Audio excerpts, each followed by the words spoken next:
Welcome back to Brevity Box. It is me, Triple C, and over there, as usual, doing awkward things in the corner is my good friend Brando. Brando, wash your hands. You don't know me. I only pretend to know you.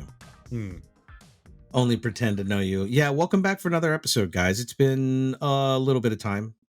Had some real life shit going on. I'm sure I'm going to cover that right off the bat. Today, we will be having a very special guest. Another host has a show also on the network, and somebody I've known for a while. And we're the kind of friends that are in fantasy football leagues together and ultra competitive to the point where I think it's just me and this guy that have gone back to back champions. I think we're the only two, and we'll have to get him to talk about that. But we're going to have Lash LaRue on the show, host of the new podcast, Laruminating Gaming.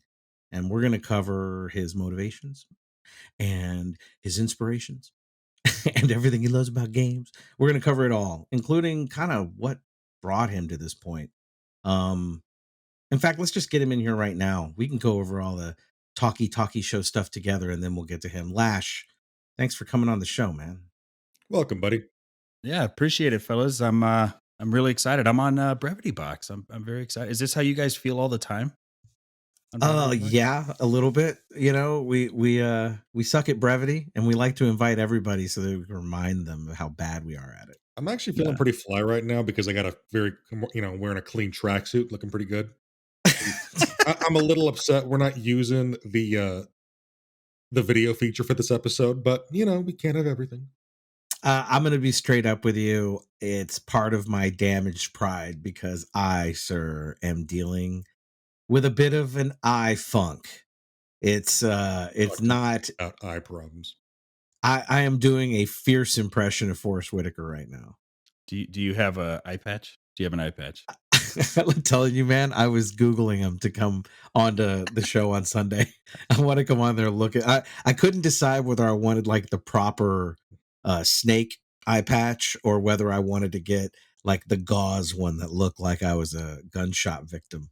You totally got to go snake. And I was even going to ask, are you really having an eye infection, or is it just that you took the Metal Gear podcast a little too seriously there? And I've slowly started to become Snake.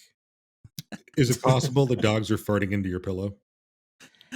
Listen, sadly, that is possible. I think my dogs take over my bed. It could have happened. I am really dealing with it, and I don't really know where it came from. The only thing I can tell you is I do have a tendency to rub my very red, smoky eyes sometimes with my hands. This is why we wash our hands, ladies and gentlemen. This is why we wash our hands. So yeah, it's a little funky. It's not really that bad. It's actually already started to get better, but for sure had me a little freaked out and grossed out. And Brando, I can't talk any nonsense to Brando. It's small potatoes compared to the traumatic stories, the horror movie stories that this guy's had to deal with his eye, for sure. Man, I saw that picture and I just about threw my phone. I looked down and I went, and it just like I chucked it across the room. I have a funny story about that picture. Hang on, for those of you listening, this is in our inner workings in Discord, we often just share BS and whatnot. And somebody, I don't know who it was complaining about something painful at the doctor. And Brando sent a picture of the worst looking eyeball I've ever seen. And it happens to be his. And it was it looked like it had been dipped in red ink. It was really scary. Yeah. It was like that scene from Dead Space. I do have a good story about that picture. I was out of work on FMLA for a month because of that. And every time somebody would come by my, where I sat to ask, where's Brandon or how's he doing? My supervisor wouldn't really say anything. He would just show them the picture. I miss working for that guy. That picture is worth a lot of words. A lot. For those listeners out there that are curious, it's a picture of my left eye 3 days after having 80% of my retina reattached and a scleral buckle sewed into place. It looks like a bloated, bloody horror show. It It's does. not good. And that It's was the not first day I good. didn't need any painkillers, weirdly enough. I felt fine. How old were you at that time? It's like 5 years ago. I was 32. Jesus. How you doing now? How's it feeling now? I'm fine. I mean, right now, every now and then, if I lift something heavy or exert myself too much, uh, my cataract implant rubs on my iris, causing one of my eyes to fill with blood, causing a visual Holy disturbance. shit. Otherwise, it's good. Yeah. It just makes me think of Stewie when he tries to fart and he busts a blood cell vessel in his eye. See, I was just it's kind of like that, and you don't see red or anything. You just see very cloudy vision. But within a couple days, it goes away. Worst it case reminded scenario, I have to yeah. get my cataract operation redone, which compared to what I've been through is nothing. No, well, I hope you're doing better, man. And it actually reminded me of me, myself, and Irene when he's at the drinking fountain, he's drinking it, and Oh he's like, yeah. I gotta take this pill or I feel funny. And she's like, oh yeah, what's it called? He's like, involuntary rage and narcissistic rage or something like that. You know what I mean? And he's like, no big deal. I Yeah, love pretty that much. movie, man. It's fantastic. That movie cracks me up. Yeah. No, Lash, have you been, I mean, do you, so, we started the show and every time Brando and I talk on the phone, we're always going through kind of current events and things that are happening in politics. So, you know, it it's been a routine. And that's how we start our shows. And before we get into talking about your amazing stories, but we want to like, do you keep in on top of things? Are you a news guy? Are you a current events guy? I know that you are. We're going to be talking about Bethesda and Xbox, so I don't want to go into that too much. But surely, I know you cover some things, right? Like, what are you aware of? Sure. So, I mean, I guess for a long time I avoided politics. I don't I Smart didn't man. dabble in it too much. I felt like just frankly speaking, whether you're talking about stuff from the left or the right or the middle, it was all just kind of, I don't know, agendas. I always just kind of felt agendas. And Yeah, but over the last 4.5 years, I was forced into it. You know what I mean? I think I when think you a lot find of people yourself, were. Yeah, yeah, of course. I think when you find yourself in a situation where you're just like, what the fuck is going on?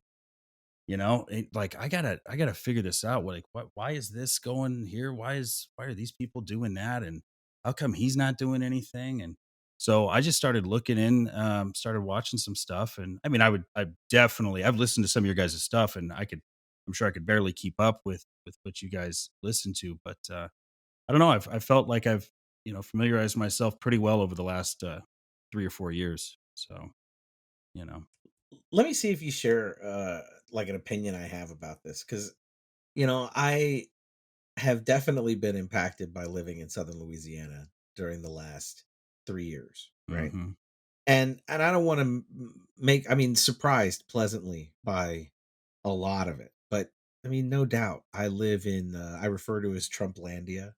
hmm There's a lot of people here that, I mean, a majority of them. And look, I've gotten a different perspective. Not that I agree, right? Just hmm more as an understanding as to why. And I think it's easier for me to see and digest when I'm writing. But Arizona's not too different, but Tucson's so blue, it's a little hard to see Arizona. Um, but I've come to this conclusion where and then this may be low hanging fruit and obvious, but I want to see because you said you didn't really pay attention and now you've you've versed yourself in different things. I got to this point where I really think the demand is too high for the average person, right? And like for instance, you to me, you have a lot of beautiful responsibilities, right? You've got a family, you've got a wife, you've got children, you've got your job. So there's a lot of time carved out. And then you have sort of a limited amount of time for you to be able to go and dip your toe and see if you can do your best to make sense of it. And you're a smart fucking guy, right? So my thoughts are somebody in your position, smart guy, Gen X, you know how shit works. You can Google Mhm. shit. You're not 80 years old. You're not depending on written press. It's too much of an ask to think that it's just too difficult for people to get a straight story. And in order to do it, I have no kids. just to kind of complete that difference. I don't have any kids. I do have a wife, but I have time, right? I can read things I don't agree with and then go and read another thing that maybe I agree with a little differently or a little less or a little more than, but still kind of in the same direction as something else.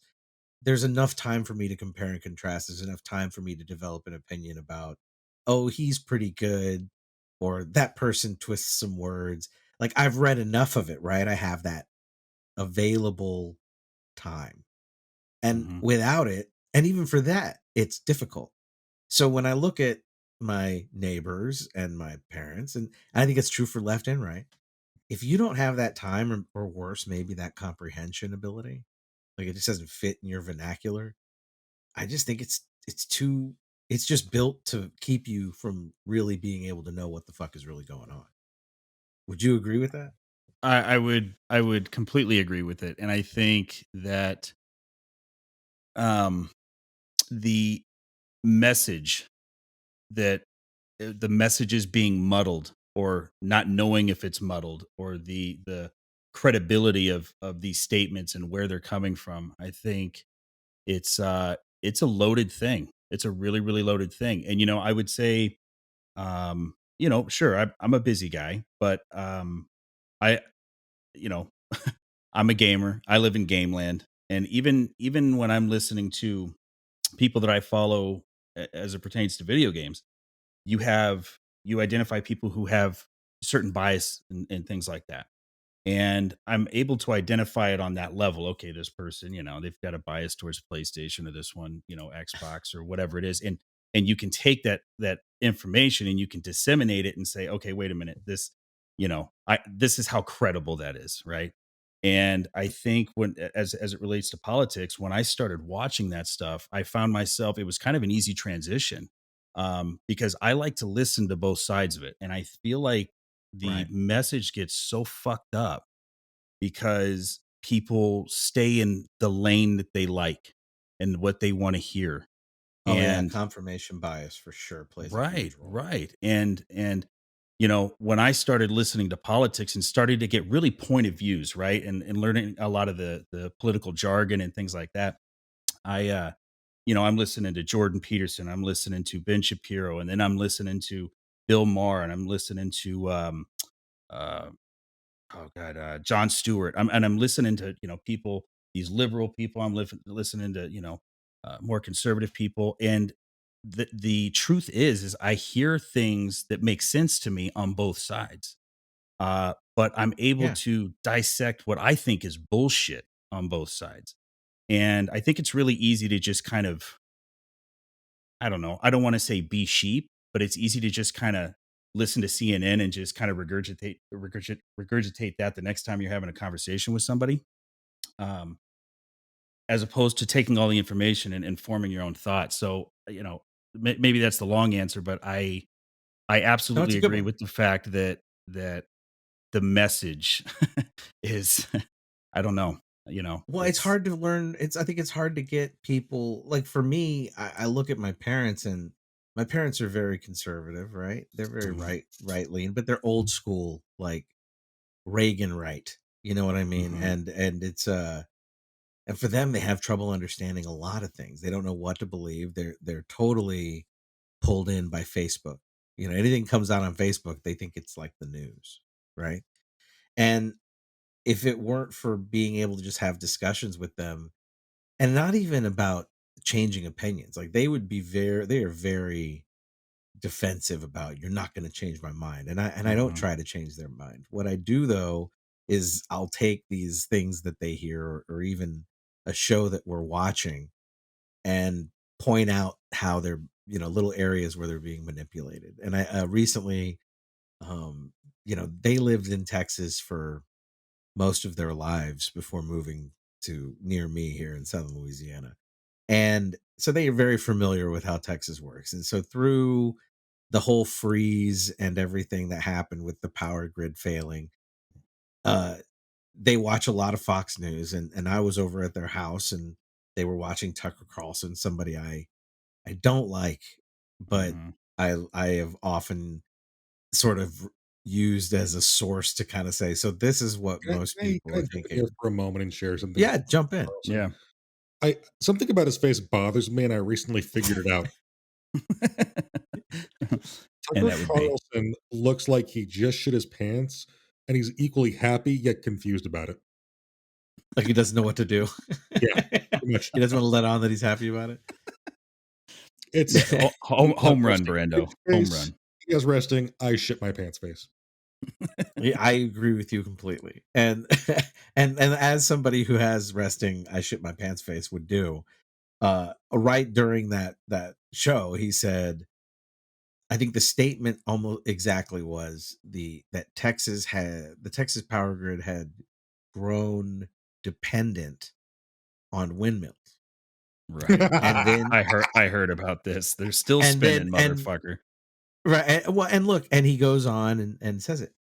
This was a moment that it was so quick and so subtle and so unemphasized, that one little turn of a few words, that the point is that statement is just accepted as true to somebody who doesn't know or doesn't Somebody who isn't going to doesn't look into realize it. that research bases in Antarctica typically run off windmills. Well, Yeah. but here's the point. The statement is completely, it's so foolish that it doesn't matter that the windmills failed or not. The statement that it had grown. I mean, Texas being the oil and gas state that it is, you really would have to not. It's. I'm just telling you, a lot of people in Mississippi were like, "I believe that," and it helped Yeah. him for the rest of his narrative about the Green New Deal, which doesn't exist yet, being a bad thing. And so it wasn't so much that I was going to convince them to like the Green New Deal. It was just, this is how they subtly inch you to believing little factoids that weren't true. It worked out to my benefit because of their experience in Texas.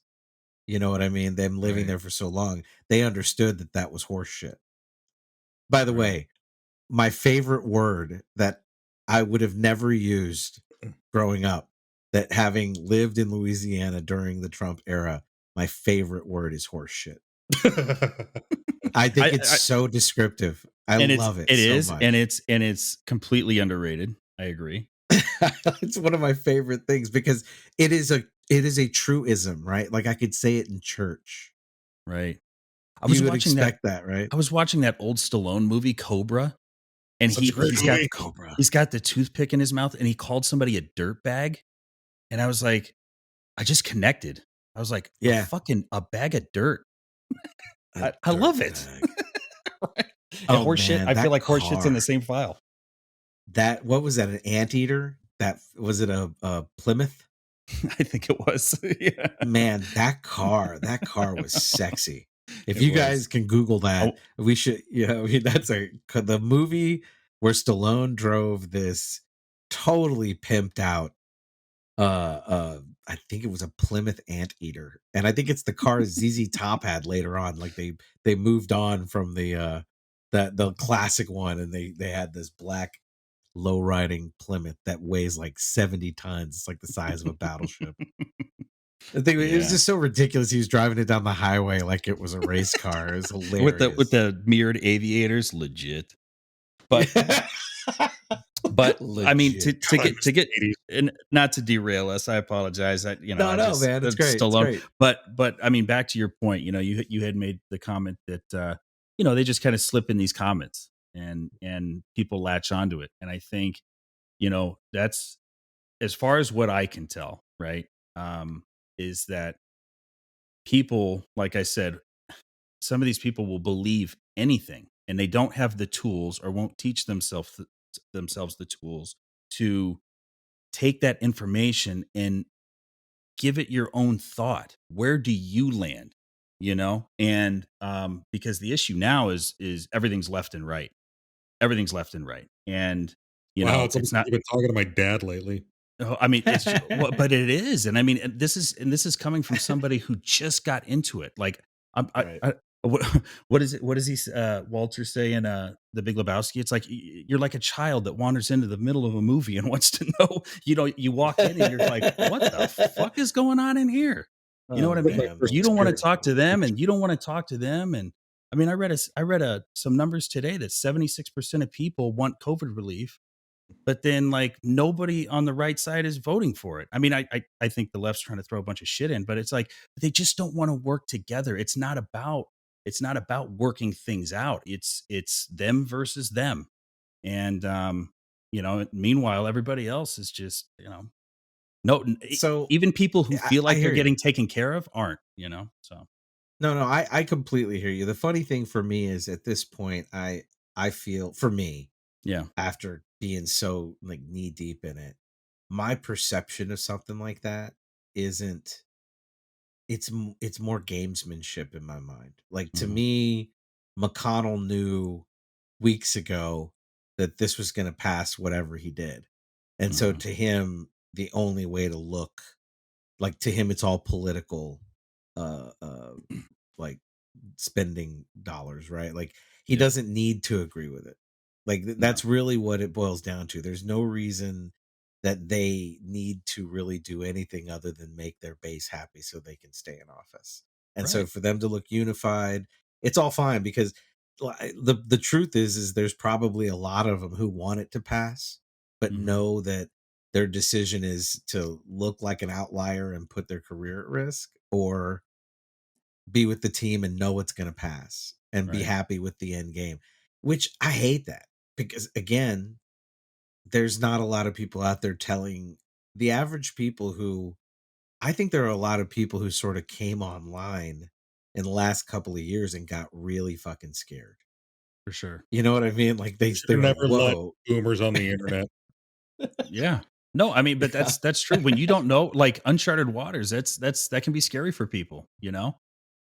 It What does absolutely this can. mean? Right? There's a lot of that question, what does this mean? And that position of vulnerability, if you turn on Tucker Carlson and he says this and this and this and this, you just sort of go, "Oh, well, that really explains it." And then it's done. You Yeah. believe it. It's now in your And head. God, some of these people are, I mean, there's no other way to say it. They are fucking crazy. They're nuts. They're nuts. But the crazier thing to me is that and it's not about what I think. It's not that everybody should think what I think, but it's just you, the things that people latch onto. Like there's a total lack of common sense, just self thought. It all gets lost, and that's the scary part, you know. And Well, but here's the thing, and I want to. It'll spin this away from sort of. It seemingly feels like we're getting a little dark, but the truth is, man, it kind of brings me to a point. Two things I want to bring on, and this kind of brings it back to spotlighting you. When I was first talking to Mitch about uh you being a part of this, one of those things I couldn't stop talking about how I relate to a lot of things about you, and we've talked about that before, right? We sort of sure, know how to riff with each other. We kind of get those rhythms. And I really think that you're like something you said a second ago about you listen to one side, you listen to the other side, and you can hear things you agree with on both sides. And look, hmm, Brando's the same way, yeah. right? This is the most liberal guy that's looking forward to his AR-15 that you can possibly imagine, It's funny right? you mentioned that because I just bought a stripped lower receiver today, and I got to figure out if I'm going to build it into a rifle or a pistol. Right. Right. But but super so I think it's people like us, maybe not AR-15 whack job over here, but And the l- Scorpion I get to shoot tomorrow. just to a lesser extent slightly. But I have discovered for myself, and I want to see if you have experiences like this, and I know you do, and you can share them with us. But Mm. me being in Louisiana and being around a bunch of people who have a view of the world, they are homogenized. They don't have any exposure here. They kind of sample people who come into tourist and then they leave, but Hmm. they don't live with many people from outside this area. As weird as it sounds, not a lot of people come from around this country to New Orleans to stay permanently. They Sure. come in here for a while and they leave, right? Hmm. So They'd probably stay getting if some they want to people, commit suicide via heart disease or liver disease. some of them really enjoy it though. Yeah. What a way to go. It's really a good time. It's a good way to do it. But for instance, those guys giving a chance to have discussions with them. I had a neighbor who just moved like a couple of weeks ago. I've talked about him before on the show. 93 years Wow. old school conservative, old school Cajun, and he was like, I would always refer to him as my Wilson, little Tim the Toolman Taylor reference. Yeah. This is the guy Oh, who's right. literally on my fence line. Sage like advice, and we would have these long, great political discussions, and Mhm. we would disagree. But again, he got to know me over a few years, right? He got to relate to somebody he disagreed with, and that was kind, and we were kind to each other, and that was did things he respected. I'm very flattered for him to have said that. Like, he liked seeing me work on my house. He liked seeing me work with my hands. He liked, I guess it to him it felt like almost like liberals don't have some kind of work ethic, right? So for Sure. him to see me out there doing things he's sort of related to, it made me down to earth, I guess. Not Sure. not the way he would imagine some aloof, snotty person to be. And Respect. right. And so we had this great relationship the whole time I was his neighbor, and a lot because I was raised with some of those underpinnings, which it sounds like that's probably true about you too, and we should get into that. But I think people like yourself are out there as that kind of ambassador, almost unknowingly and unwillingly, right? Because we're not too far on one side or the other. Am I right about that? Would you say that about yourself? I absolutely would. I mean, as far as I view it, but I mean, I guess that's the point, right? Is that you leave the door open, and if my dad told me something one time. He told me the day you stop learning is the day you become a fucking idiot. And if you don't keep that door open and listen to somebody, because what you're talking about with your neighbor, right? Like, yeah, you don't see eye to eye on everything, but you can sit down and you can have a cordial um, conversation about what it is that you see, what it is you think, and he does the same. And there's a mutual respect that goes back and forth, and that's what we're missing. And We're missing people I acting like rational adults. You learn how exactly. to accept each other. I think you learn how to accept one another. Well, that and see, for me, the where I try to stay when it comes to things like that, if I disagree with somebody on something, is that I feel like um that I again, you got to leave yourself open for whatever it is that that person might be telling you, because you don't you just you've got to keep it cordial, and you've got to just respect what the other person's saying. But I don't dictate who I hang out with or associate myself with based on politics, religion, gender, race, none of that. It has nothing to do with anything. Like, even if we disagree on any of that stuff, it does not dictate who I associate myself with. Because I'm not just going Sometimes to all those things come together and create an Arvig. right. I won't disagree with that. But I mean, that's the beauty of it, right? That's the beauty of it. That we live in a world now where everybody's individual. Everybody's individual, but I But that's where prefer we want to be. right, and I prefer the thought of us all being something much smaller, part of something really, really big and awesome and great. So That's a good we gotta statement, we man. gotta work to good. Well, gotta work This, together. this exchange has given me an idea for our first merchandise opportunity for Brevity Box. All right. Just simple, just a Brevity Box logo and kind of like a campaign poster. It would Yeah, just say, "Don't be a dick, 2021." The year of don't I be a like dick. I it. like It's it a just lot. don't be a dick. Because Or I mean, should that's what it boils down to with Charlie and his neighbor, for example. They were both rational adults. They could have a conversation because they weren't being dicks. right, Don't be a right. dick. Realize that we all are a small piece that come together to be one giant dick. Yeah, I We know it are sounds all the dick. That sounds it like some sounds weird a middle little out hippie-ish. theory that I don't have time to go into right now. No, don't be a Richard Johnson, right? Oh man, of course we can milk that one. Yeah. Well, I tell you what, we're gonna take a break for a second and get a message from our sponsors. But when we come back, I'm gonna hit you up about where some of that sage like thinking comes from, because you did mention something your dad said, but we'll get to that in just a second. We'll be right back.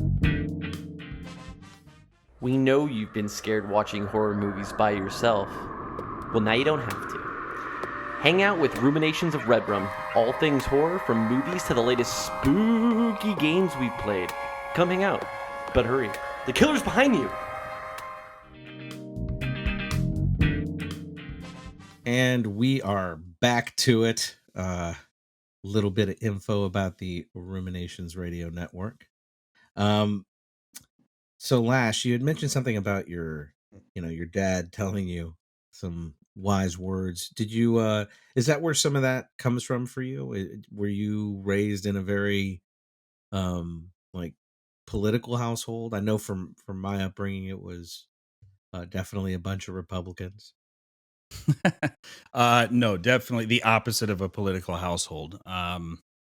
Actually, my dad was he was a recovering alcoholic, and he didn't. My dad was the Are guy we who brothers, gave. bro? What's that?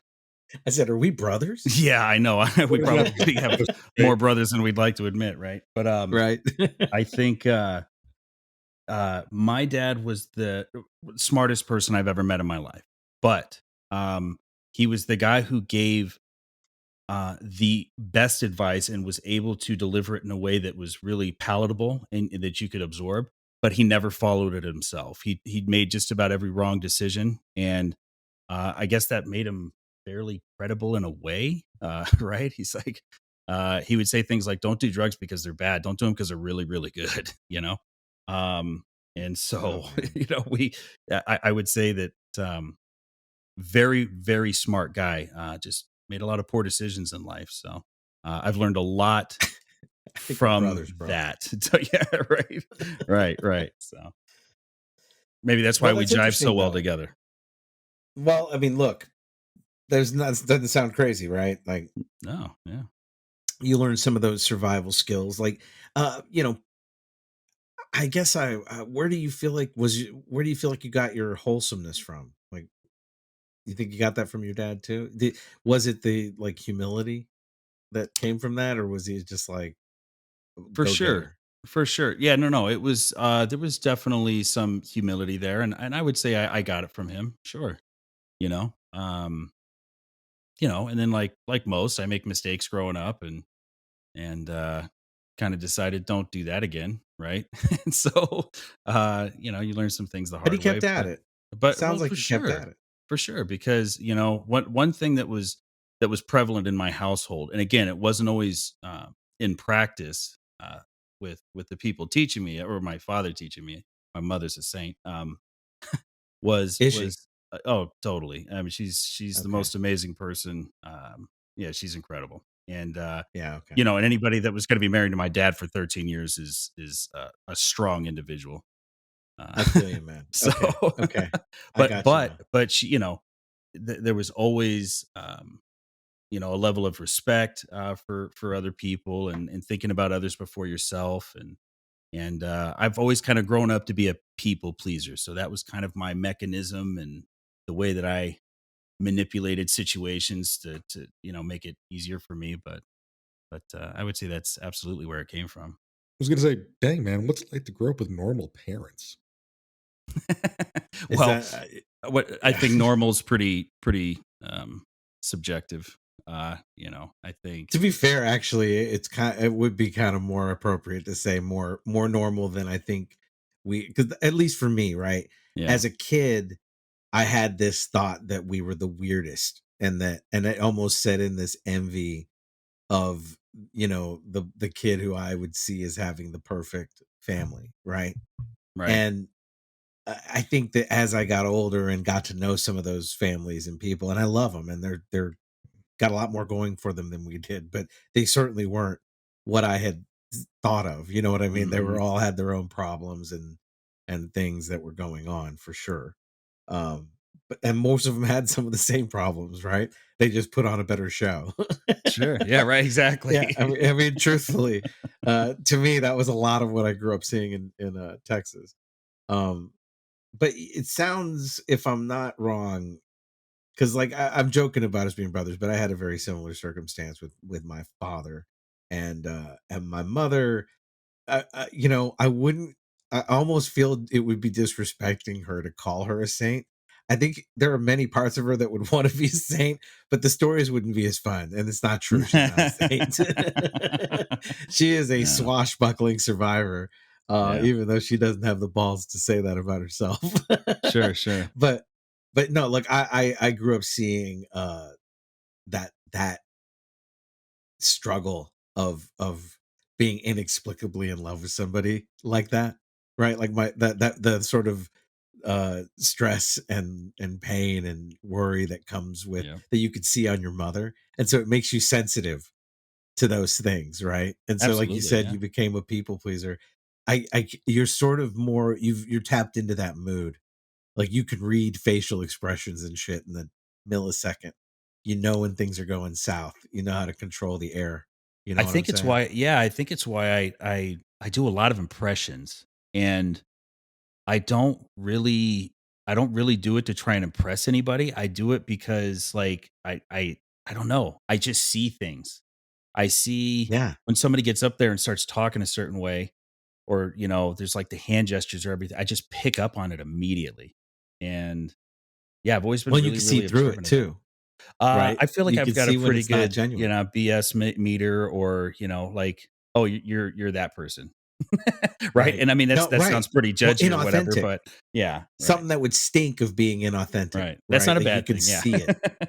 No, I say that comes it's funny because there are times where I'll pick up on scam or somebody who's trying to rip us off, and I'll turn to Brooke and go, it's moments like these that I'm thankful for my fucked up, traumatic, abusive childhood because it really taught me a few things. appreciate it. Like, right. You got to look at it in some way. It's That's like the right. most sour lemonade you can make, but it really does help you with that bullshit detection, and it probably explains a lot to the rest of the things that I've known you for a good amount of time, Lash, and though you have things about yourself that I admire in any man that I think is a good man, and man, you have never you always your work ethic is insane.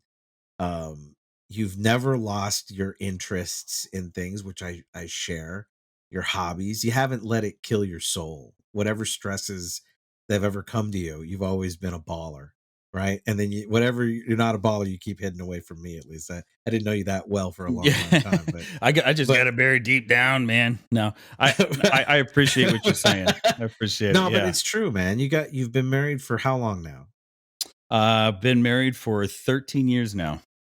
Yep. Jeez. Yeah. Dude, it's in this era, Yeah, you're a unicorn, congratulations. bro.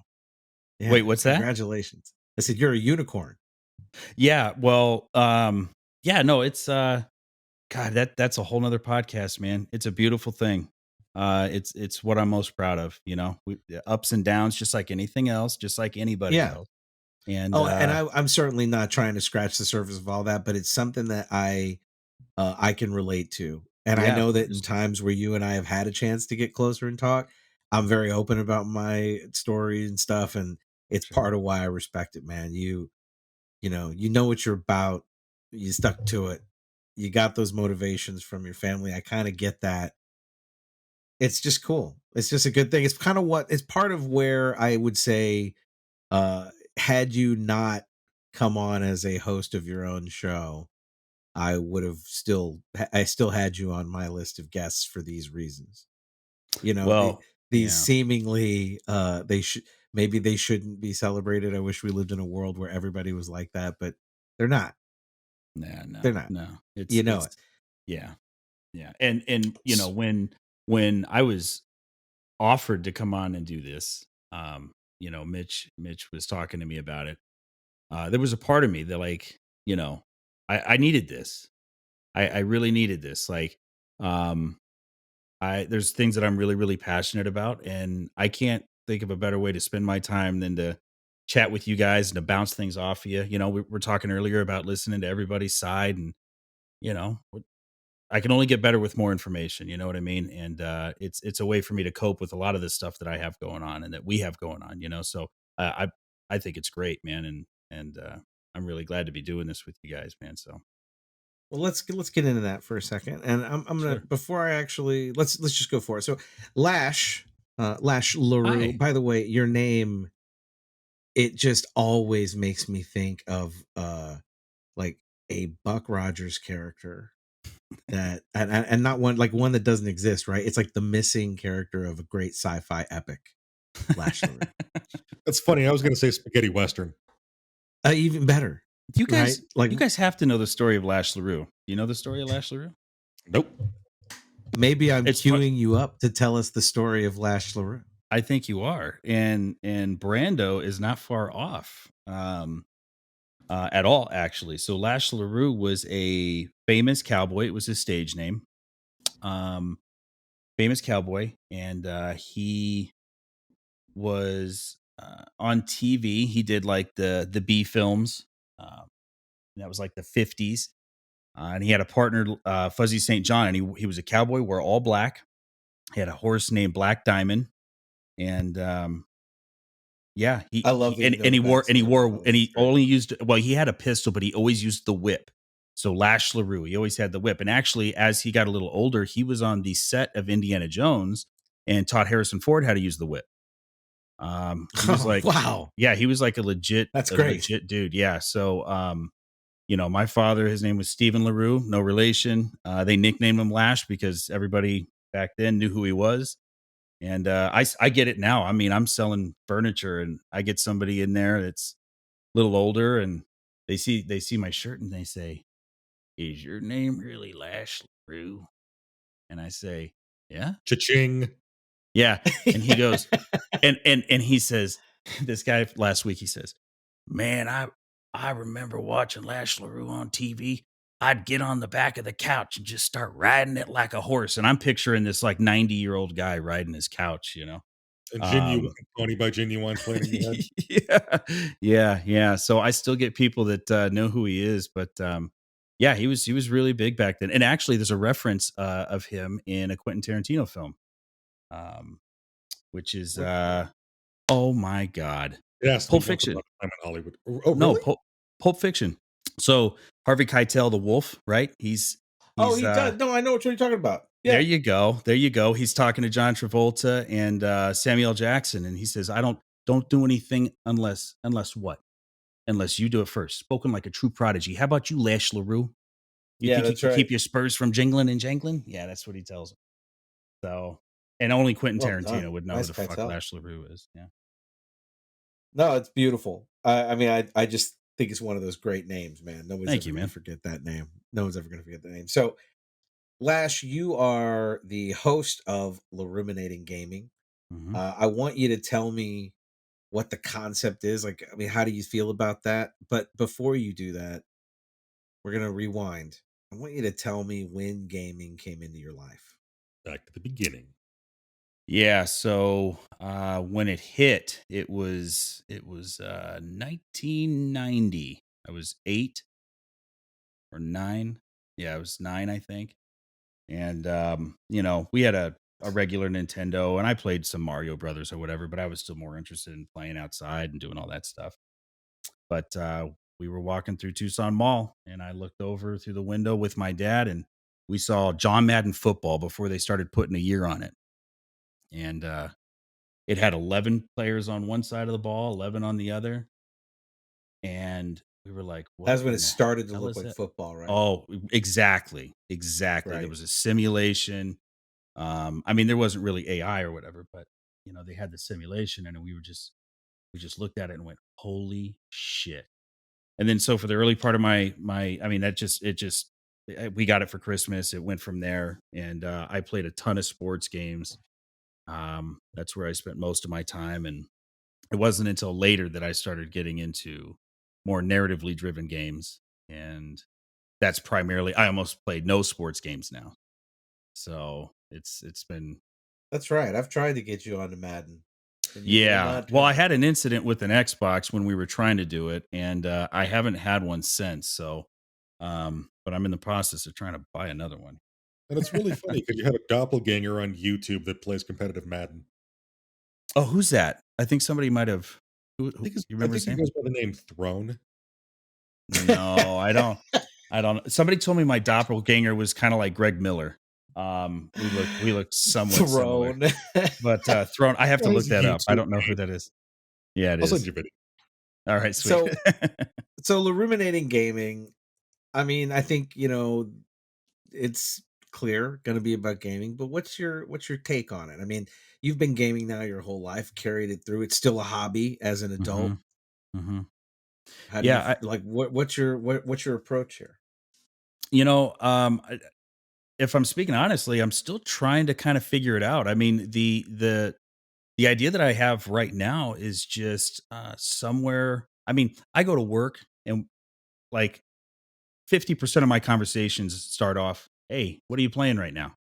Right? Right. And Yeah. then we just get to talking and you start, somebody will start saying, "Oh, I'm playing this game and it's really, really good. It's a platformer and I'm really enjoying it." And they start talking about this and you see the passion come through from what they're talking about.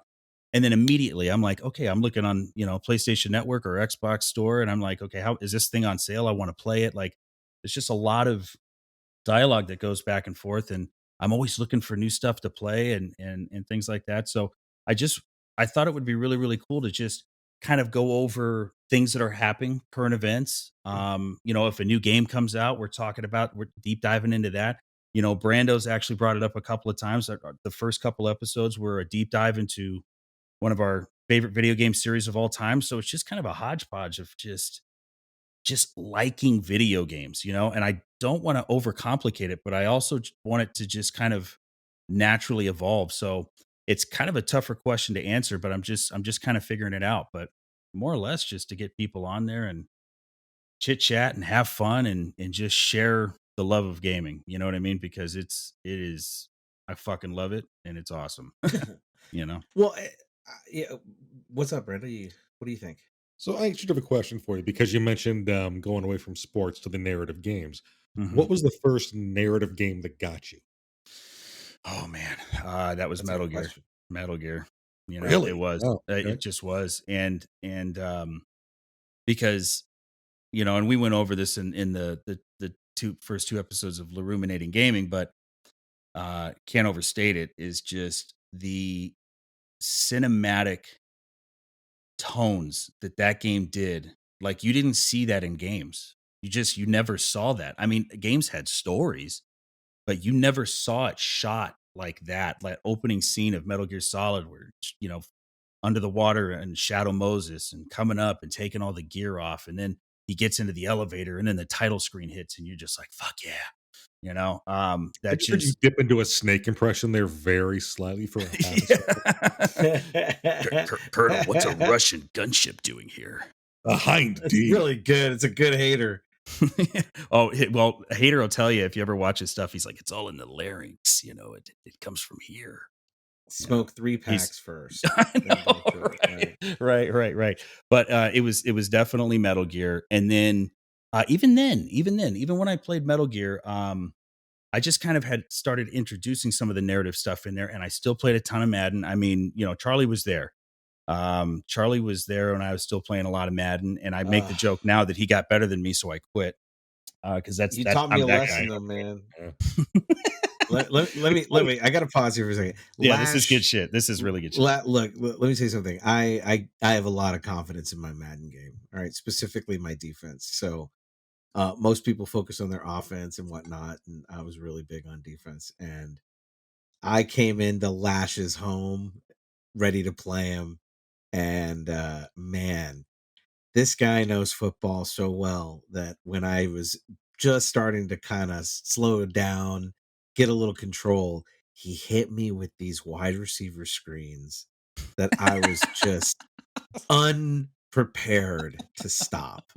Not only unprepared to stop, but completely I had no idea how to stop it for the first two games we play like this, and it sent me into this obsessive fever pitched pursuit on how to stop the wide receiver hmm screen. Yeah. I mean, it was a You, it was a you lesson. I got that schooled, was man. how long ago was that? That was 6, 7 13, years ago. 14. Yeah, that is Yeah. Madden And 14 or and so. 2 weeks ago, Charlie tells me, "Dude, I got the fucking screen figured out. We're good to go." You know what I mean? Like Yeah, he like, was well, to use it. Like, right, right. like That's what I meant. I never used it offensively. I would just never use it. And then just like a year ago, I started using it. The first person that I thought of was Lash. Yeah. Like the first time I pulled one off that came off for like a 60-yard touchdown, I was like, I'm gonna have to tell Lash about this. Because that's the thing. Yeah, they are hard to stop, but I would almost say they're harder to run. They are. It's They're the harder to timing run. is really, really funky on it. But I They're mean, harder you to know, run. either way, I think you beat me the last 3 or 4 times we played. So, you know, So you did you guys stop overcame all making that. the sake of your friendship, like Charlie and I stopped playing NHL Rivals because if we kept playing that game, he probably couldn't be my friend anymore. Yeah, if I don't have a chance to win, or I can't just be like the meat shield on your team, then I'm out. You know, like I'm good. You know Thanks. what? That happened recently in one of my online franchise Madden leagues. Is that I went undefeated Oh 2 wow. seasons in a row, and then Oh everybody wow. quit for the most part. Yeah, They're like, I yeah, mean fuck it this was guy. a big league too. Friends. Let's go find a shitty league. Yeah, well, it's just that they didn't, they didn't have the desire Yeah. to figure it out. I guess Right, that was right. annoying because But I you know took what? In forever to respect to play. you, Charlie, because that's actually a really good point. Is that when we would play, you always had such respect for the game. And I'm not talking about Madden. I'm just talking about football. And it Yeah, I love was, football. and I wouldn't say it drove you crazy, but you were determined to understand. I mean, you've always been really knowledgeable about football, but Thanks, you man. you dissected what it was that I was doing, right? Because I was kind of a 2 or 3 trick pony, and you really analyzed it, you figured it out, and then I'm not half as good as you're making it sound, but I think yeah, kudos to you, man. Kudos to you because Yeah, thanks. you were a student of it. It was really it's fun playing you. I like to studi. Yeah. Yeah, Yeah, I know you do. I know like you to do. I like to studi sports ball. And you punt the Yeah, fucking I ball. love football. Thank you. When it's 4th down, you punt the fucking ball. You play field Oh position. man, I'm old school like that. I Yeah, know. That I'm not asshole like that. in a game once gave me crap about running down the clock before the half and then proceeds to do the exact same thing later on. Yeah, it's true. Yeah, I hey, totally don't did. ever listen. Whenever you're working the clock, don't take shit from anybody. That they just don't like it because they can't do nothing about it. Oh man, Brando's got the goods on me, man. He's gotten me to my worst places as a gamer, as a Nice. competitor, See, and I've just exploded at him, and he's basically recording all of it to tell people later. Yeah, That's the Lash, good shit. I'll send you the Dark Souls voicemail. Oh, the Alright, Dark Souls. sweet. We're gonna tell this story. It's gonna be perfect. We're gonna tell this story. Hey, you want me to So tell it? I do. Give me a second. I'll have Sure. you tell it. I want to take a moment and explain, in case there are people listening who just sort of have an association with gaming that's they're thinking of something more like a lower level than what we're talking about. Obviously most people know what Madden football is, but they wouldn't know, to them, if they've never played it, they wouldn't know there's a lot of moving parts, let's say, It's deep. and there's a lot to it. It's a deep game. uh, so gaming now, to give you some idea, and I'm going to use a narrative example. There was a game produced on the PlayStation called The Last of Us that has two. Uh, there's 2 parts, 2 different versions, part 1, Mm. part 2, and the game is a deeply narrative. It has gotten to a point in storytelling where uh, take something like the 8 seasons of Game of Thrones and put the same amount of money in development, almost the same quality of writers and Mhm. storytellers and voice actors, and that is why gaming is this billion-dollar industry. As is, if we're going to throw to current events, as people have become aware of that don't game with GameStop's crazy Robin Hood related upheavals in stock movement. But gaming is a real thing now, to the point where the narratives developed there were so good that now that title, The Last of Us, is being produced for HBO as a series.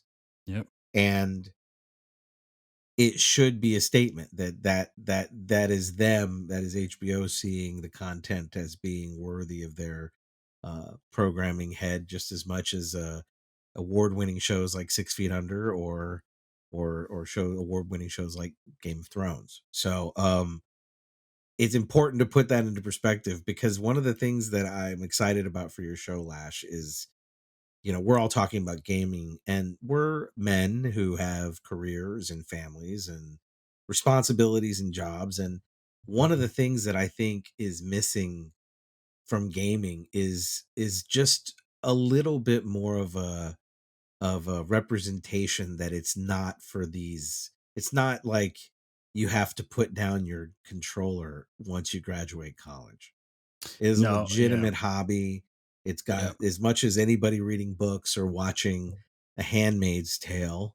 You know, great narratives, great stories. This is just a yep. different way to experience those stories. And I really think it's exciting, because this is an opportunity for us right now. We're having conversation about politics, we're having conversation about family and upbringing, but we're also gamers, and we appreciate good narrative, good story. We're adults that are critiquing those things about these games Mhm. at this point, right? Yeah, And all the way down to the acting part of it. And voice actors win awards all the time, but they're usually for animated series. So yeah, bringing that into the context yeah, of what you're saying, right, and your yep. show, that's the way I understand it. When, especially, in those episodes, which I was lucky enough to be the really underexperienced guest on your show, Nah, man, it was the the awesome having you. It was the good. the sore thumb sticking out. But I still, even as a person who had played only a few of the Metal Gear titles, I mean, the thing that made that game was narrative. Right.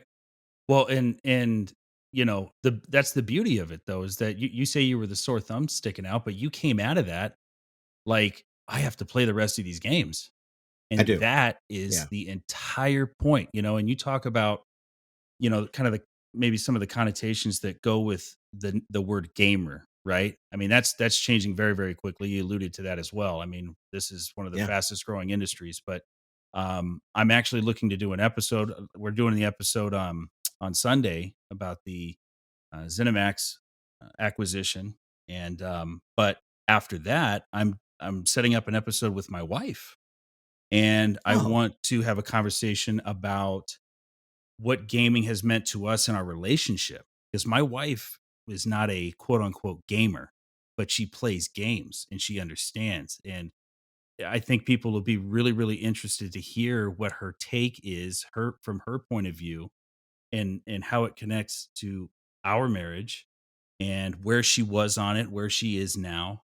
And yeah, I'm really looking to work through some of that stuff, because I think you're right. That that's is cool. really, really good stuff. No, thank you. No, I'm that's a so looking really, forward to that. really good idea. Yeah. No, that's a really good idea. Like, for my wife and I are both very aware that we need our own space Hmm. routinely. Not in Hmm. any negative way, just, Oh, I I've totally always understand. said, Yeah. yeah, I think I've always said that there are three people in a couple, right? Or three things that need attention: That's you, good. her, and the both of you together, right? That's a really good And way of looking at it. so it's like, I've always, when she wants to veg in bed and watch bad TV and do nothing, I don't Bad TV. complain. You know, I don't complain. But and there are definitely times where, the Madden League really is, as weird as it sounds. Again, I want to make sure I explain for people that don't know about this.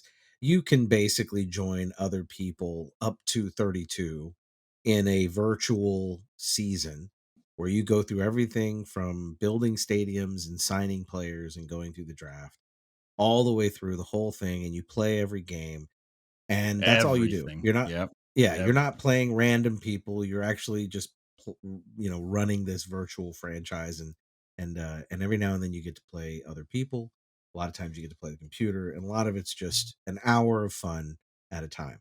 And for us, when we were going through tough times because of an injury to her, serious injury and whatnot, at a time when I was routinely going out for like a $2 Tuesday at Fox and Hound with the guys and having beers and watching the game or whatever, normal stuff. Mhm. I'm grateful for the fact that gaming had gotten to a point where that Madden franchise league was sort of my bar now, Yeah, because the people that were in it with me were friends that I'd known from high school and friends that were across country. And to this day, same thing. I've got a friend in Minnesota and a friend in Arkansas. They're both brothers, and all three of us are in that same Madden league. And it's funny because when we play, we're competitive, but we're also talking about the same kinds of things we're talking about here. Like the hobby has grown up with us, but I don't think people talk about it that way as much anymore. And now it's starting to, because there's pro gaming, right? People, sure. once you start making $1 million or more, as a And competitor, all pandemics of a help sudden, too. yeah, right. Now everybody's like, what's a good hobby? Yeah, I need a fucking Gaming. Xbox. I can't go anywhere. I thought that many times over the last year. I Yeah. sold my consoles like literally 3 months before the pandy hit. Oh shit. Yep. Well, we'll get you back on board, Brando. Maybe, maybe not. Hey, So that's all right. Lash, you've had your own gaming YouTube sort of set up for a while now. I mean, when did that get started for you? Oh man. Well, okay, so that was probably about 3 years ago, 4 years ago. Um, and that was I would watch so much content and I'm just like, God, what these people do is like awesome. It's awesome. And then when you start teaching yourself about it and I'm watching YouTube videos about how to YouTube, right? Um, you start Right. learning about it and you're like, wow, this is more involved than, but you start learning things, right? And then, okay, I'm going to make a banner for the YouTube channel. I spent an entire day making a banner. And just the creative process. It's so cool. I'm kind of off and on the YouTube, channel, but life happens or whatever. But yeah, that I started that about 3 or 4 years ago, and I started uploading videos of my son and I playing stuff, and I just thought that for me initially, I just kind of wanted it to be stuff that myself or my wife or children could go back and watch and just kind of remember that stuff. Man, if I could watch a video of my dad getting pissed off and slamming the controller playing Madden 92, I mean, I'd be a pig in shit, you know what I mean? Like, so I really wanted to catalog all that stuff and yeah, and now it's just, yeah, I got some stuff up there. I just did a Last of Us playthrough. I mean, you were talking about Last of Us. It's my favorite series of all time. I just did a playthrough of The Last of Us.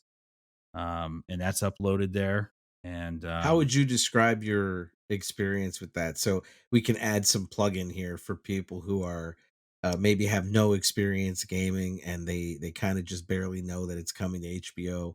If you were telling people, what to look forward to in no spoilers, of course, Sure. for this experience they're about to go through based on you playing through both of the games. I mean, set us up here. Like, I don't know anything about the game. Tell me about it. It's I think the best way to describe it is that it is it's a story about loss, losing yourself, um, putting walls up, not opening yourself up to being hurt again, and then running into scenarios or individuals that start to unlock some of those doors. And the prices you pay for letting people in. And it is all about the relationships in this series. And I cannot overstate how well the characters are developed, how well they're written, how well it's acted out. And not only that, but that to me, that right there is enough. Like, I'm in. But then you have an apocalypse, a fungus, right? That Right. carried over to the human race and wiped out 80% of everybody. And you have not zombies, but the infected, right? Which is a real fungus. It is a real fungus. Yes, there was a National Geographic special on it that Neil Druckmann, the writer and director, it is absolutely my favorite. I swear to God, you better stop me at some point because this is not going to end. So just make, But step in when you surreal need to to. play through during a pandemic. I mean, was it just So you know what? what? My wife, we played through the second one when that released, and I played it a second time immediately. And she was like, "Man, it's hard to play during a pandemic." But what happens is she'll see something because I mean, I watch everything about it. And she'll see a scene and just go, "Oh my God, that was just so good." So now she's waiting for a PS5 remaster. Well, let me jump in here for a moment. There's a Yeah. couple of things that I find really impressive about you. The fact that you can play that game as a parent. I No, think yeah. I'm sorry, Yeah. go ahead. Go ahead. Go ahead. No, I know exactly what What you're saying, but explain that that is statement though, so for the audience, because I yeah, think please, please. yeah, I mean, because like I will. the thing we know it takes place in this sort of apocalyptic time. There's the infected, but it's really dystopic, Mhm. and the setup is of which characters so that they understand what you mean by courage for playing as a parent. Because that game really goes places when it comes to parenthood and loss. Mhm. This might seem a little extreme, but kind of bear with me here. Sure. This game, I feel the same way about The Last of Us that I feel about Schindler's List. It's Mhm. a great piece of art. Yeah, I'm going to use art to talk about a video game here. That's rare, but it's a great piece of art that affected me emotionally so much that I never want to play it or watch it again. Once was enough. That And game is heavy. That game I goes places. completely agree with that. I completely agree with that. What I would say for me, anyways, is that I don't know if it's more than what you would call usual or normal, but I find a lot of beauty in loss, in vulnerability, and um, not taking things for granted. Because this is a game and eventually a show that the world is not forgiving. That it's some narratives or media, medias will they put the characters front, front and center, and it feels like that throughout the game, but you're always quickly reminded that this world is very very unforgiving, and you're it'll always remind you where you're at. So I totally respect what you're saying, and I would never ever sit here and tell you, "Oh no, man, you gotta try and play that again." I think that's the beauty of that game is that it impacts everybody differently. And I see so much beauty in the grimness of what it is. And it's I don't know. I just can't overstate it enough. Well, They're two two things. masterpieces. Two things. One, I got a book that'll change your mind about that. Second, I didn't want to give any. I didn't want to give any specifics because now that Charlie's borrowing a PS4 from a relative, I want him to Sure. play. Wait. You haven't played them, Charlie? I only played through the very early part of the first one. Oh, Well, so I have you? not Oh, played okay. it. So you saw the it's thing with been the a dog. pleasure being on. Yeah. I have to get going Okay. now. No, I'm just Yeah, kidding. right. I had an Xbox. What can I tell No, you? no, I wanted an Xbox. I couldn't be more excited for you. But look, let me put I this really though. want to There make are Lash sit down and read some Cormac McCarthy now and tell me what joy he gets out of like Blood Meridian or The Road. But no, okay, but you, Brando, and again, without spoilers, you played The Last of Us, right? The first one to completion, yes. Okay, and there are moments in that game though that Oh, absolutely, absolutely. okay, that's there. I words don't do it justice, and I would Agreed. say that's another thing about The Last of Us in this game is that games they use so many things to try and explain something to you, and I think that one thing The Last of Us really really nails is that it's telling you so much without using dialogue. You there's so much to break Well, down, you and ever the you ever man. have to, like graphics. you ever have to like walk off a movie when you're done just to process everything? Oh, Oh, sure. absolutely. Yeah, I Yeah. absolutely. only two games have made me do that: The Last of Us and BioShock Infinite. Oh, BioShock Bioshock Infinite, Infinite yeah. was great. Oh, Yeah. fucking But so fantastic. I'm glad you mentioned another title because I want to point out that the Last of Us is one of a collection, but certainly not the common standards No, not at for all. most games. These are outliers, and there are other outliers. BioShock Infinite, another incredible narrative, very creative. If anything, I think that what you can see is in movies and television, they're taking from games because the gaming arena is where the original stories are for the most part Mhm. right now, in my opinion, or at least a good amount of original storytelling. And I think that the magic trick that they pull when they're a deep narrative, like let's say a Red Dead Redemption 2, Mhm. a BioShock Infinite, a Last of Us, those games, I always think of the never-ending story, that Oh, yeah. the big reveal that he's in the story, that he's part of the story. The story knows it's him, it recognizes him, and he is in this moment of disbelief. They have the ability, and I think it's what makes great narratives in gaming stand apart, right? It's that there's this real experience that goes through having to play through the struggles and the story and the strife of this character or characters. And Mhm. when it's something that's very real and very much a believable thing in front of you, I know that we're saying apocalypse and whatnot, but it's very grounded in reality. It Mm. can really put you in these emotional places that you would go to as a movie, but as a movie, you're third person. When you're playing through it as that character and you're seeing that story, there's a shared experience there that I really think is I'm excited to have someone who appreciates it talking about it. You You know hit what I something mean? you Like hit Yeah. something so good right there. It's the exact reason why I'll watch a horror movie, but I fucking hate horror games. it's a Right. great example, Right. right? Yeah, Right. right. You're like, "I'll watch him go down the Resident hallway, but Evils. I ain't fucking going down there." Exactly. Right. Yeah, Right. And 100%.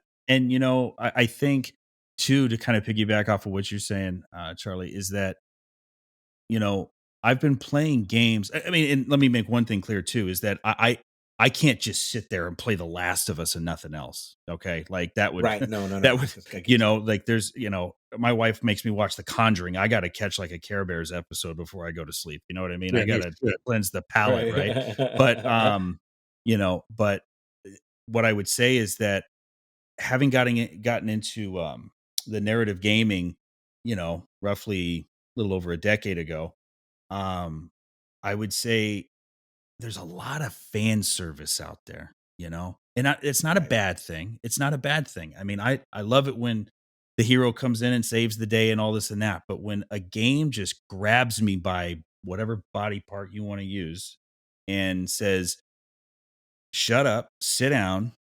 This is what's going to happen," and you're either really, really going to like it or you're going to fucking hate it. I am all in on that. And that is one of the best ways that I can describe like having played The Last of Us and what I get from that. Because it can be very divisive, you know. But Well, I it's just I part of like it. I what, like that it's yeah, mixing it up, like you said, like film. I do like that. And I hope that these kinds of things and shows like yours are an influence for development for the people that grew up with gaming and not just always looking at it as Yeah. something for that 13 to 25 group. Right. I think there's a lot of, I mean, most of the guys that I was that I'm in the Madden Football League are 40-ish and Mhm. take their contract negotiations very seriously. May I just say. May I just say, I am very carefully attentive to the price of French fries in my stadium, and you think I'm making a joke there, but that's the No, truth. that's I've played That's enough Madden. 100% the truth. I've played But enough and Madden. then to another to your point, I mean, it's so gratifying to me because I'm a big lover of film and television and really good writing. I think I want to think and I Mhm. want to be challenged and I want to be surprised that somebody takes the writing to a place that is gonna disappoint you, but you'll respect it because you want. I mean, intuitively, you want the good guy to win, and you want the story to work out. Sure. And when it doesn't, and it's tragic, and they do it, and they don't give you the option to avoid it, if it's done right, you're impressed. Sure. And And you're yeah. left. And I mean, I don't want to spoil Red Dead Redemption 2, but it's been a few years. Yeah. Okay. Like, that's a great example. It takes place in the Old West and Yeah. early on during a mundane moment that you would never think of again. It impacts the story way later in the game when you find out that you're ill. And Yeah. it changes the narrative, and the narrative is about, the death of the cowboy as a Yeah. thing. Exactly. And it was so beautifully well done. And it reminded me of kind of funny, we're going to go back to spaghetti westerns.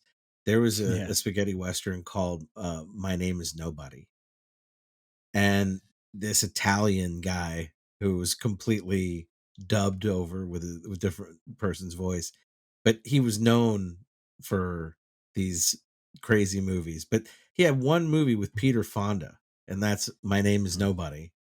And Peter Fonda is the legend of the cowboy and sort of the end of that era. And I mean, Wow. I think a lot of those storylines, those Louis L'Amour books that have a rich character development, all those are put into these games now. And it's part of what I'm excited about, Lash. I think you're a good ambassador for gaming as an intellectual adult with, responsibilities and a family. I'm glad your voice is out there for it because I Well, think it's thank you, man. necessary.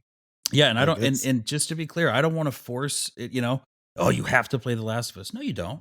I'm just asking that everybody try it, or and if somebody tells me, hey, you know what? I'm not really into JRPGs, but if somebody comes up to me and says, man, you have got to try this fucking game, I'm gonna try it. And that's all that I just want to spread the word, get gaming out there, have some fucking fun, and like what you like. That's the good stuff. it speaks to your nature, man. I think we're lucky to have you, and I think it's going to be a pretty great show. I've got my secret ambition for you is to get so popular and big that we can create a bespoke gaming merch brand that is known as LaRue Gaming. Oh, Like we're I'm talking down. like hard leather controller, like instead of plastic, right? Premium. Yeah, like I got you. sticks that were designed for your thumbs. You know what I mean? Like we're going to talk about everything is going to be much more, Yeah. high level quaff. You know LaRue what I'm Gaming saying? for the discerning gamer. Yeah. Well, and we're You definitely know what? using Brando's voice. That's a shoe in. When I crack open a bottle of Basil Hayden, I'm sure that I enjoy it while appreciating the deep quality of my favorite game. Right? And it's like That's LaRue Gaming. I'm telling you, if you could sell me a bespoke hard leather controller shell and right. get rid of my plastic one. Are you kidding me? I'm 100%. down. I'm down. And You know, I can be involved with all the R&D, that'd be a lot of fun. how great would it be if like in 5 years, the hottest rap star who, I don't know, I'm sure his name will have Lil in it somewhere. So Lil Gamer Yeah. has like just sporting nothing but LaRue shit. Yeah. And it's That's just right. dapper, dapper, dapper shit, right? It's just super dapper. I just thought of a I- game we're going to play in the future, Charlie. I'm going to read a name, and you're going to tell me if it's a rapper or a gamer tag. There you go. That's There you great. go. That's That's a legit. really good That's one. legit. All right, Brando, I avoided you telling this story, and I'm ready to be shamed. And I think it's a good way to kind of start edging our way and wrapping it up. The So suspense is killing me. I'm gonna set the table here. I want to set the table, and then I'm gonna shut up because I think Brando's gonna do a better job. So Lash, I this is when I had not been introduced to Dark Souls, Mhm. and It was when the first one came out. Nobody knew what the hell, you know? yeah. So The for those first Dark of, Souls, right? again, Yes. yes, Not okay. Demon Souls, So Dark Souls. yeah, right, Gotcha. right. Dark Gotcha. Souls, not. So for those who don't, again, if you're new to gaming, if there were a game that actually has street cred, Dark Souls, or a game that's created by the company that created Dark Souls, which is called From From Software, So if it is from, it is a ruthless, excruciating, addictive, very difficult game. And if you tell somebody you have beaten a Dark Souls or all of the Dark Souls, even if those people have never played it, they understand. And this is yeah, that dude's legit. they know that dude's got some skills. And so basically this is think of a gothic medieval nightmare, and that's basically a good way to explain what you're playing through. And a lot of scary, lot of haunting images, a lot of feeling like you're constantly under attack. And it is a stressful game. So I didn't know any of this. Brando knew more of We're this more than than I did. halfway through the game at this point. Come on. So I think I'm doing really well, and I'm getting to a point in the game where I don't really know where to go. The game splits. And Okay, here's what's gonna happen. I'm gonna stop. I'm you. going to set him up. I'm about to be done. I'm about to be Take it done. over. I only asked you for advice. Okay, go. So basically, what happens is at this point in the game, it's pretty linear, but it splits off so you can go to 4 different places, 4 different levels or areas to do your thing before you go fight the end boss. So I, chose one of these, one of the first ones I found, and I told Charlie, because he was about the same point, where it is, this is what I'm doing. I may even have warned him, this area sucks, but good luck. So, and again, this was the same area I went to. I got you're totally fabricating a little bit, but I'm gonna correct you in a second. Go ahead. Go ahead. A little more. And one day I get off work and this is waiting for me on my phone. You don't have to worry about me calling you for any more advice on that game, dude. Because I know you sent me to that place just to get me frustrated so that I would call you. So here's my phone call. I fucking hate the game now. Thank you. I mean, seriously. It's a bullshit. I don't even know why you do that to me, bro. Why'd you do it, Brando? I would have expected, and you did it to me anyway. And You did it. I don't know, man. Exactly. And you're still doing it. God damn it. Look, it's not my fault. You were too much of an associate to take on the Duke's archives, okay? So Hey, let me tell the missing gap of this story, right? So there is one of the directions is this huge long hallway, and at the very end of it is this giant beast that just charges at you, and you've got no choice, but you're just gonna die. You're going to die. Oh, come on.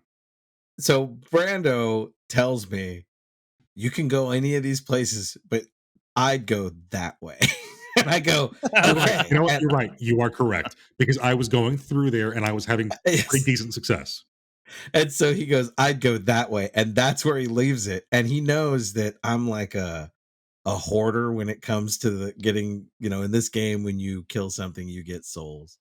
And so I had thousands and thousands of souls, and I was saving up and saving up. And so, of course, I'm like, oh, Brando said to go down that way. So I go down that way. I see this giant beast thing start to rear up and run at me, and I start trying to run away. I know instantly there's no chance of me running away. And guess what happens? I die. And when you die, your souls stay where you die, and you have to go back and get them. And guess what's hard to do? For those of you that don't know, in this game, souls are your currency, your level, your currency, your everything. Yeah. And if you go back to get those souls, and don't make it, they're gone. They're gone forever. Yep, exactly. You can't get them back. Brando trapped me in a time loop like fucking Doctor Strange. I did, and I kept going back and getting killed and getting killed and getting killed. And this is the thing. It's a perfect joke for Brando and I, because as many times as it's happened, the way it always works is Brando will set me up, and most 9 out of 10 people would just quit out of frustration, and I'll keep going back at it, thinking that when I get good enough, he'll be like, that's impressive. But it's not whatever happens, right? I get good enough and he's like, oh, it's boring. I don't like it anymore. And he just moves on. There's actually it's never enough. There's actually another a follow-up to the story. Years later, Dark Souls 2 comes out, and this is back when Charlie and I were roommates. That's right. We both get it on launch day. We're playing through it. We're getting through it at a fairly similar clip.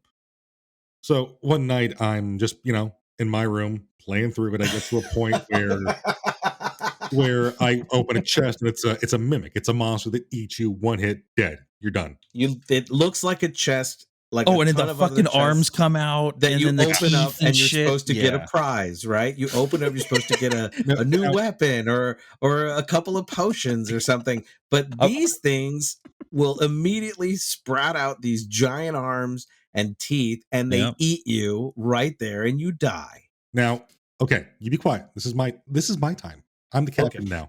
You're right. So in this area, the mimic was right after a bond, like a save point, basically, like maybe a 20-second walk, if even that. So at this point, once that thing ate me, okay, I'm done for the night. Time to go to bed. So I walk out to the living room to go to the kitchen to get something to drink, and he's in the exact same area, and I see him save at that exact bonfire.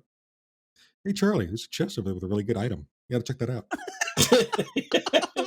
He's like, well, now you know, dude. He's gonna take you down with him. Go ahead. And I only That's the thing, man. I did always it- fall for it. I Always. only did it because he had just saved. It was harmless, and misery loves company. Yeah, right. That's exactly right. Those are two really good reasons. So pissed. This is why we're friends. Okay, man. but did He you do humbles what me I up. did? As soon as that happens the first time, every chest you come across after that, you fucking hammer it before you try to absolutely. open it. Yeah, like a you're psychopath. swiping I at hit the everything. fucking chest. Once you figure out the difference in how the chest looks, you can figure out which ones are mimics and which aren't. No, see, I don't have that kind of And look, attention. hey, I'm actually, swinging at Lash, I'm everything. glad you're here because you can back me up on this, and he'll believe me. Yeah. Charlie, there are no invisible doors or mimics in Bloodborne. There are not. Nope. Well, there's an invisible Uh, door in a chalice dungeon, I think, in that. I was just gonna say there's one in a chalice dungeon. Yep, there's one, but not in the main game. Yeah. Right. Now Which you can look, believe me.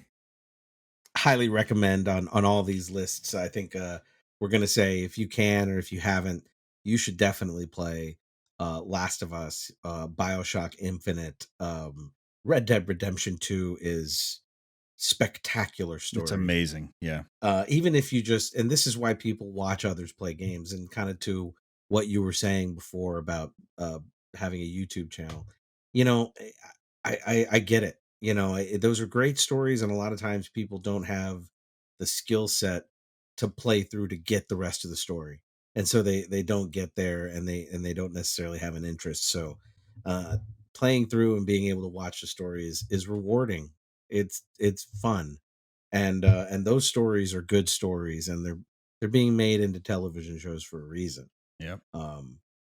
Lash, your show's already good, and I listened to the first two episodes. I mean, we're lucky to have you on the team, and we're glad you're here. It's exciting. I really think you're gonna put a lot towards sophisticating gaming and talking about it from the perspective of an adult, and I appreciate it, man. I'm a lover.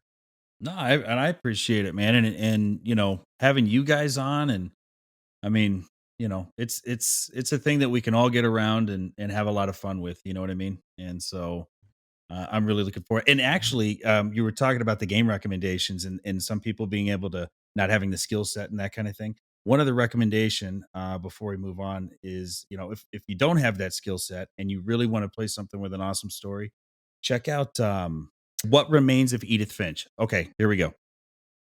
If you want to play a game that is not difficult to play and you want that really, really good narrative, What Remains of Edith Finch. Absolutely fantastic game. It'll take you maybe 5 or 6 hours. Kyle, host of Rumination Red Rum, he just played it recently and gave it a really good word on the Discord there. And that is a fantastic game. So, if you don't want something that's going to take 60 hours, check that one out. Highly recommend it. And if you want a game that'll punch you in the dick, may I recommend Darkest Dungeon? Oh, I don't know that one. I haven't even heard of that one, man. You got me. I'm not gonna lie. I could use a good dick punching. It's I'm overdue. okay. Yeah, Think about it this way: 2D cell art, gothic horror, sort of quasi Yes. turn-based Dark Souls. Yes. You had me. At Actually, all that. before we kind of go on, and honestly, I'm totally happy to talk for another 2 hours and to cut this bitch into 2 parts. So you just got to let me know. Um, but no, but Brando, you know, we covered something earlier where we were asking him when his first narrative game or when his first gaming experience sort of took off. I thought that was really interesting, and I didn't ask you that. I wanted to put that question on us. Like, when was your first narrative that you can remember that sticks with you now, that really was the first video game you played with a storyline that surprised you and was good? The Secret of Monkey Island. It's a great pull. Right And that on. got me hooked into the old LucasArts point and click adventure games. I haven't tried this with like I think I can play the remastered version on Steam through on my MacBook. But several years ago, because I still have the original CD-ROM for that game, still have it.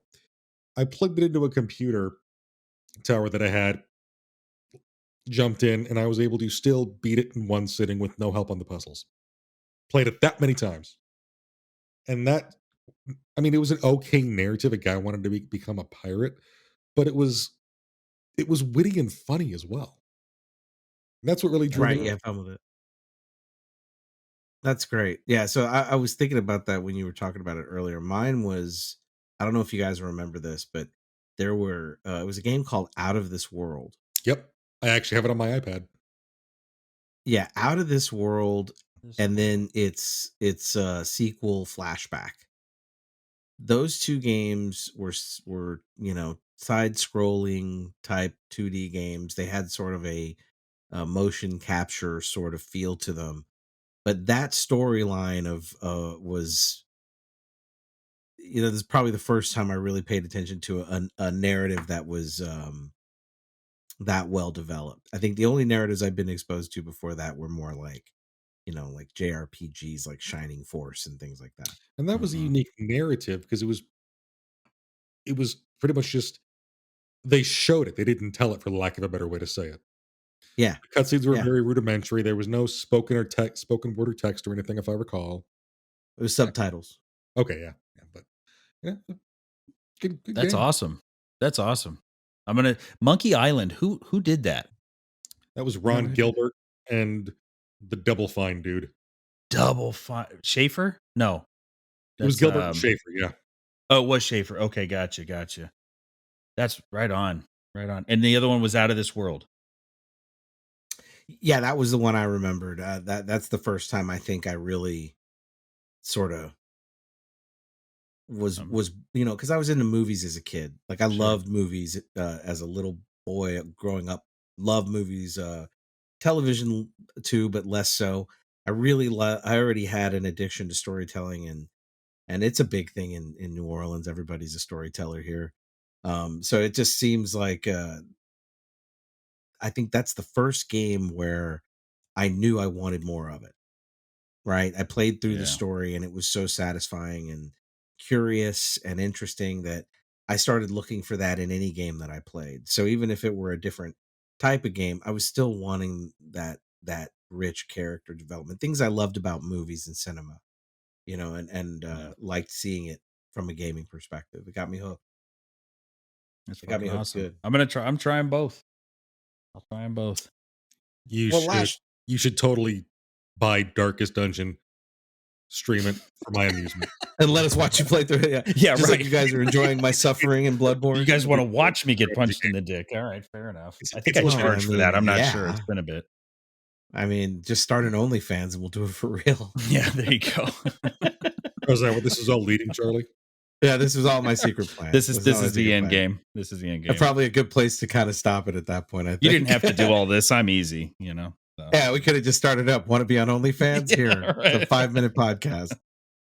That's right. Now, Lash, hey, thank you for taking the time to guest on the show and look, for sharing with us kind of some of that inspiration, man. I'm really excited to have you here with us. It's awesome. And I already love it. I've already subscribed to the show. And everybody should Thank you. probably take the opportunity to listen to it, man. I think you're going to have a lot of good content coming up. Please do give it a shot, you know, and thank you very much for having me on. You know, you guys, I love talking games with you. I'll talk anything with you, you know, and And Charlie, shout out to you too, man. Just real quick before we head out, because you know, we have these dialogues, we talk and stuff like this. And how did you say it earlier? We mesh pretty well, right? We riff. We We riff with riff. each other There we pretty go. well. We Yeah. riff. And a couple years back, we were at Mike's house, man, and I was dealing with a lot of anxiety. You remember that? Yeah. Yeah. Well, we sat down, man, and we talked about it, and you offered a lot of perspective on it. And you've got a really good outlook on things. Oh, I man, I thanks. really like your demeanor. You're a person who wants to do really, really good things. Brando, man, you've been fucking awesome ever since I've met you, and That's how I do. if it and if it, subscribe to Brevity Box, check these guys out too. You guys are fantastic. You help me out a lot, is what I'm trying to say. Oh, And I really appreciate it, man. And it's my pleasure to be on and talking with you guys. So well, look, Mitch has got a good ear for talent, man. I think he approached the right person. thank Really, you. I'll start sounding like a big ass kisser here soon if you let me talk enough. But yeah, exactly. Pucker up. Well, you get Pucker one up. cheek, I'll get the other. No, man, it's cool. It's just cool to have people you respect and especially when it's a voice about something that you care about. Gaming is a Yeah. hobby for me, and I think it's a hobby for a lot of people. And I really like the idea of there being a bona fide fucking adult that's talking about it and handles his real life shit like a man, or just like a boss. I don't want to be pejorative here, so nobody you don't have an email to send me your complaints to yet anyway. So Well, there. you're just referring to me as a man, but I understand exactly Yes. what you mean. Right. No, but I mean, truly. So Yeah. I like that voice is out there, man, and I really, Thank you. I'm excited for that as a gamer and as a fan. And I hope everybody checks out the show. I've enjoyed this. And look, if you're not opposed, man, we have a lot more to talk about. There's a lot more story there about you and your time working in games and all that. But I really just wanted to kind of chit chat. I think people get a feel for you as a person and the kind of host you're going to be just through us BSing and having a good time. But if you're willing to come back, man, let's scratch the surface and talk about some other random shit. I think you're going to have a lot of good input.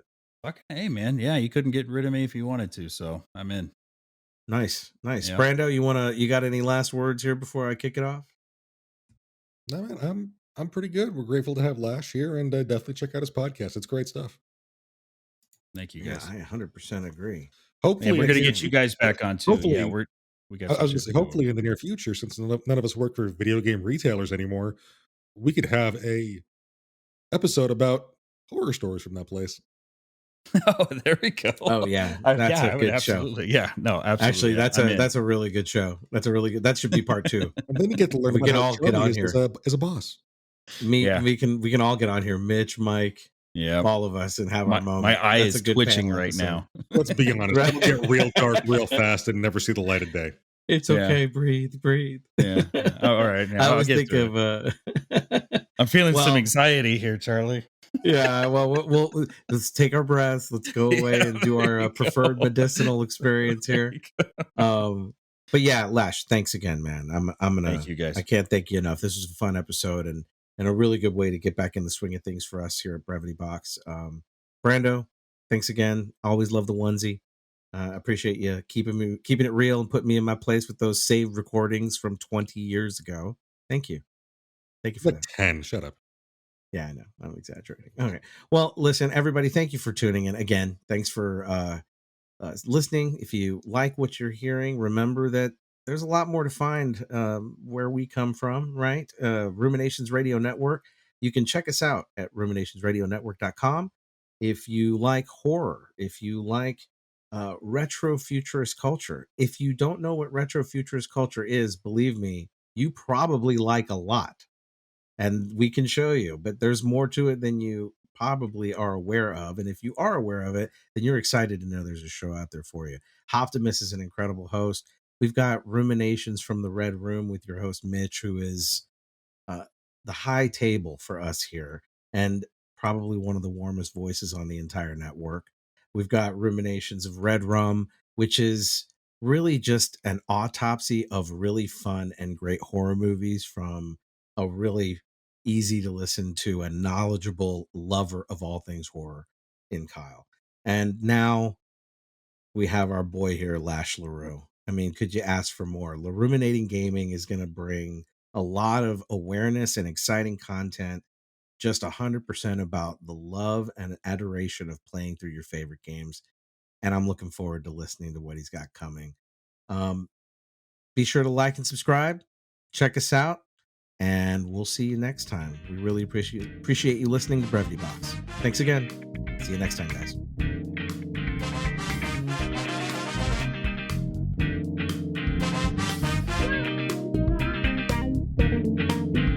You've been listening to the Brevity Box, brought to you by Ruminations Radio Network. If you like this cast or want to find some other great topics, join me, Optimist, on the Retro Futurist Culture podcast for great discussions on all things retro future. Check it out at ruminationsradionetwork.com.